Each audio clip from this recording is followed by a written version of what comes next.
Hey, welcome back to Starting Point, which is for all of us who are starting, seeking, and returning to our faith. Hey, no matter where you are, I'm so grateful we get to take this journey together and grow deeper in our faith. And ultimately, after talking about foundations last week, my hope is that we're building the type of head start that we can have a strong finish. In this session two, we're going to talk about relationship versus religion, relationship versus religion. Maybe you've heard it said before, like, I got relationship, but I'm not a religious person. Or maybe you've heard religion have a bad rap. What we're going to try to unpack is creating a positive perspective about the fact that one, they don't have to compete with each other, but also how relationship should be our goal ultimately in a life of Christ. And to make this plain, let me start by telling you a story about something that happened early in my marriage. I was a young husband,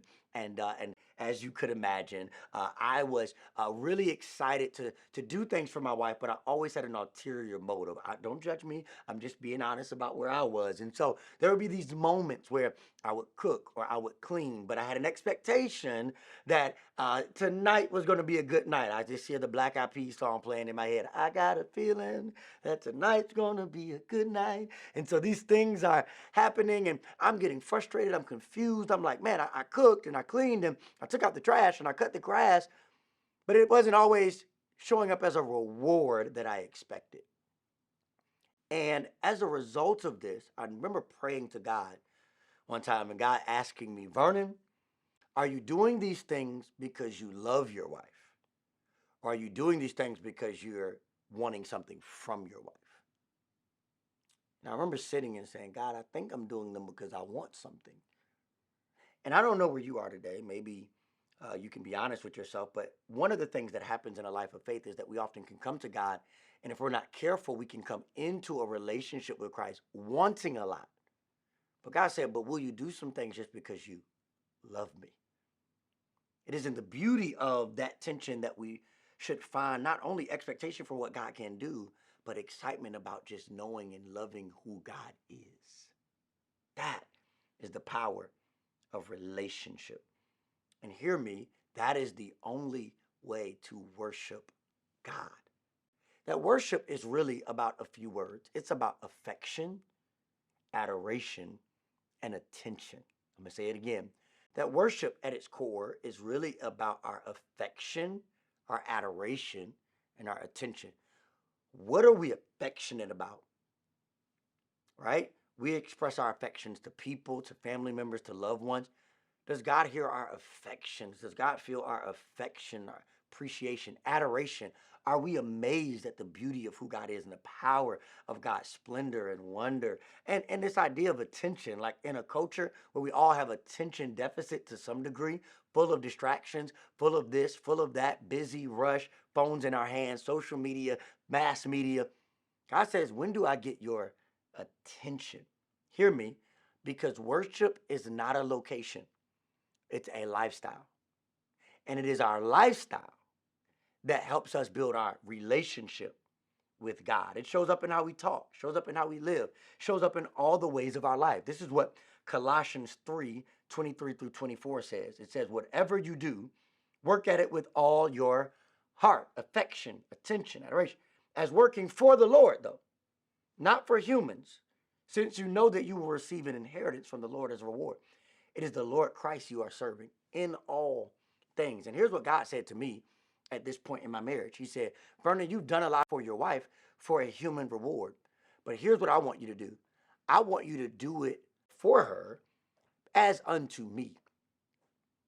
I want you to serve her like you're serving me.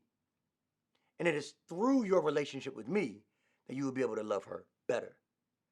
Watch this. It's through your relationship with me that you will show up as a better employee. It's through your relationship with me that you will show up as a better parent. It's through your relationship with me that you're going to show up as a better son or daughter. Why? Because I'm doing all things as unto the Lord. And my first and prioritized relationship is going to impact all of my other relationships. This is what drawing close to God is all about. It is about this idea that we should want to get to know God. And as you take this journey, one of the things I just want to invite you to is that learning and falling in love with God is a lifelong journey. It's not something you get overnight. It's not something you get in 8 weeks. It's not something that you do a course and you got completed. No, it's an ongoing, lifelong journey. And so I invite you to give yourself the grace to say, God, I just want to know you more today. I want to know you more next week. And I want to know you more the week after that. I want our relationship to grow. Now, it's important that we understand this, that relationship is not always in competition with religion.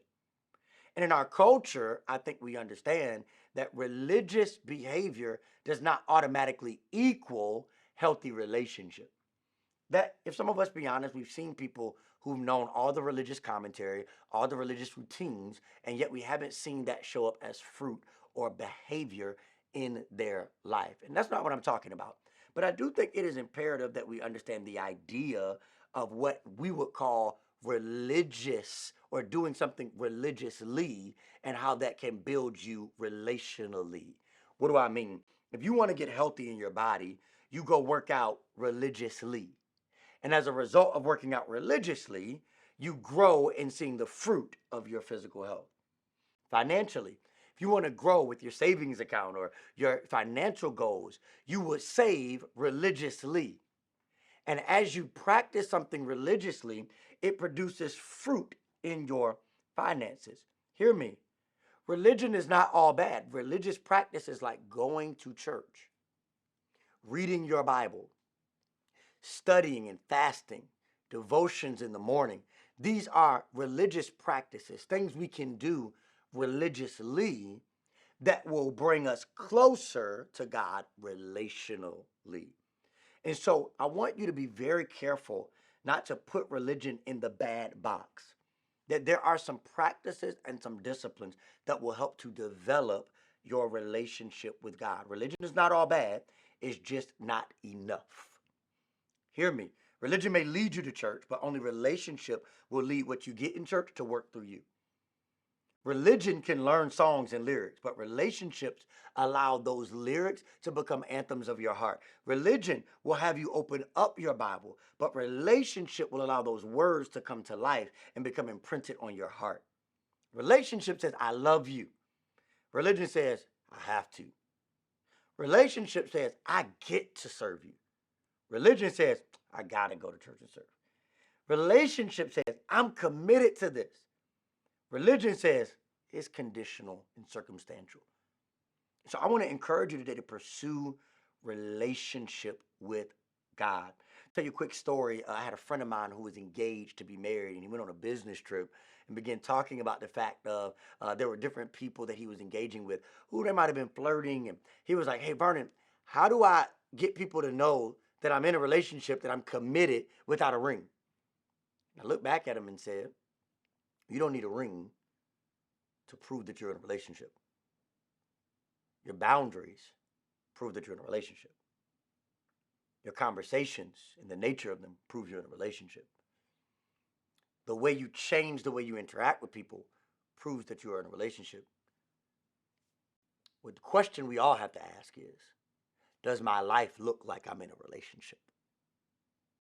And I want to encourage you today to find your way into deeper relationship with God. Romans 12, verse 1, the Message translation says this. So here's what I want you to do. God helping you take your everyday, ordinary life, your sleeping, eating, going to work, walking around life, place it before God as an offering. That's the starting point to building a healthy relationship with God. And so here's where I want to challenge you. Every one of us probably at some point, whether on Facebook or in some other way, once we knew we were committed to someone, we had to change our status. Make a decision today to say, I'm changing minds. And you're going to see it in the way I live and in the way I love on my God. Hey, can't wait to take this journey with you in the next module. Let's keep growing together.